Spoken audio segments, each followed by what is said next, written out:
So how do you open a browser on the Apple Watch? Let's talk about it. So if you're new on this channel, make sure you subscribe so you do not miss videos like this one. Well, the Apple Watch doesn't have like Safari or any other browser built in.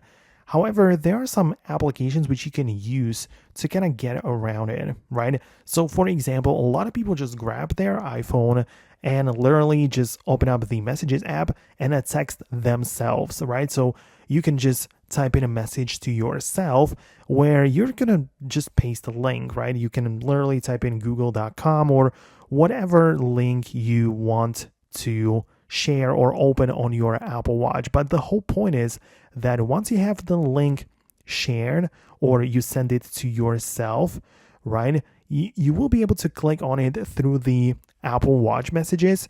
And obviously, you'll be able to click on it through a browser, which is like a built-in browser. It's not the standalone like application, but you'll be able to check out the specific web page, right?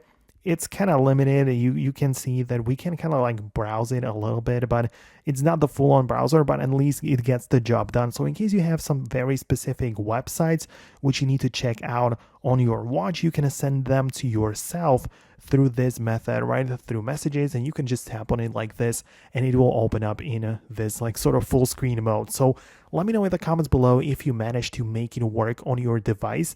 Thanks a lot for watching. I really hope I get to see you later in the next video. So make sure you subscribe and you're not going to miss anything important.